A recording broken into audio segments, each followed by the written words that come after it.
Ковид белән авыручылар саны инде бер ай дәвамында туктаусыз арта. Әле 2 атна элек рәсми мәгълүмат буенча Татарстанда бу вирусны тәүлегенә 20 кеше йоктырса, бүген 55-кә җитте.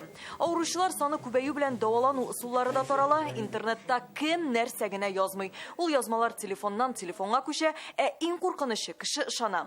Менә Әдилә Матчанова да ковидка каршы көрәшне интернет киңәшләреннән башлаган. Үземчә дарулар алып, үземчә даваландым. Бер атна дигәндә хәлем начарайды ди ул. Урыннан тора алмаслык хәлгә җиткәч кенә Әдилә табиб чакырырга була. Әлбәттә, инде мин табибларны өйгә чакырдым. Ул вакытта чөнки минем хәлем бик авыр иде. Тәнемне пычак белән кискән кебек булды. Табиблар килде, карадылар, тест бирергә киңәш иттеләр. Мин тестны бирдем, чынлап та коронавирус булды. Әдилә кебек табиб чакырырга ашыкмаучылар шактый сырхауханәгә барганнары чират көтә. Шуңа күбесе киңәш сорап танышларына шалтыратуны кулай күрә. Шулпан Галиәхмәтованың әлегә ковид диагнозы расланмаган, әмма билгеләре бар. Ул да табибларга беренче көннән үк мөрәҗәгать итми, үзлегеннән дәвалана. Нәтиҗәсе булмый. Менә хәзер мин авыртам дип белгәч, миңа күп кешеләр шалтыраталар, бигрәк тә районнан шалтыраталар. Танышларым, чөнки врачка барып җитә алмыйбыз, чират диләр. Ярты көн утырдык, керә алмадык, син нәрсә эчәсең соң диләр индеме? Мин шуны эчәм, ул миңа килешә, башка кешенең бит организмы башка төрле. Менә ковид белән очрашкан табибларныкы соңсыз булырга тиеш һәм менә мин Аллага шөкер, шушы табибларның протоколы белән хәзер дәваланам.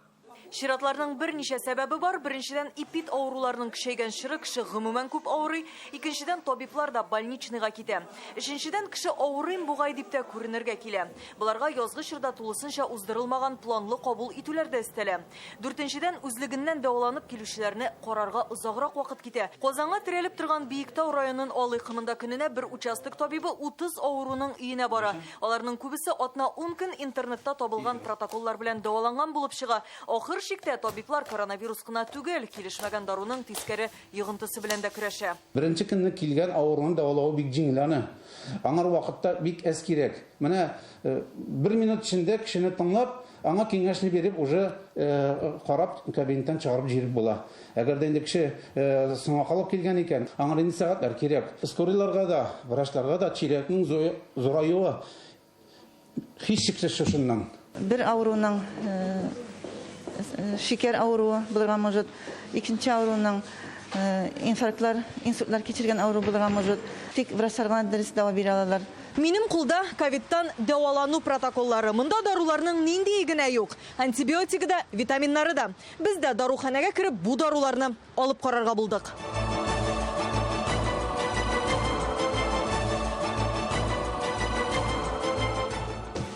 Сіз білесіңіз, менің хәлім ауырайды, мен ғана бұл даруларны бере алмассыз мекен?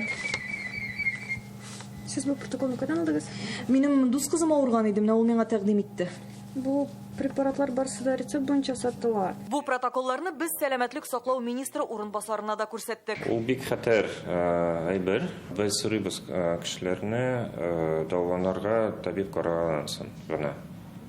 Чөнки табиб гына әйтә ала нинди икенче бар состояниелар кешеләрдә, нинди дарулар мөмкин түгел эшергә. Бер даруның бер кешегә туры килүе, икенчесенә килмәве бик мөмкин. Бу тормыш өчен куркыныч.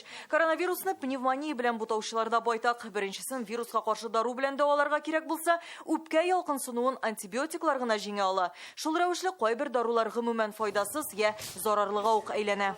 Пневмониягә каршы әйбәт үзенә күрсәтә антибиотиклар. Һәм антибиотик башылар ишәргә, кадарга, ләкин ул һич тә дөрес түгел, чөнки антибиотиклар алар файданы күрсәтәләр бактерияларга гына каршы.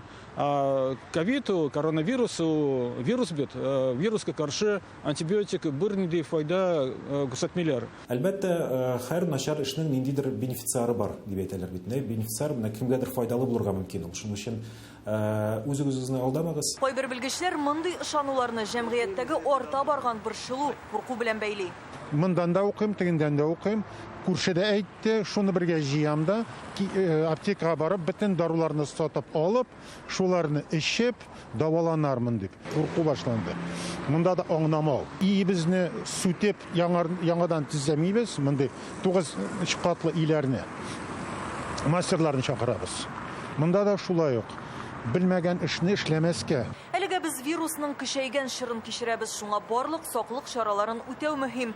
Бу битлек кию, дистанция саклау гына түгел, иммунитетны ныгыта торган витаминнар эчү, һава торышына карап киенү, туңмау. Табибны интернетка алыштырып булмый әле. Киңәшләрне тыңла, табиб кушканча эшлә. Татар халык мәкален бүген шулай дип үзгәртеп булыр иде.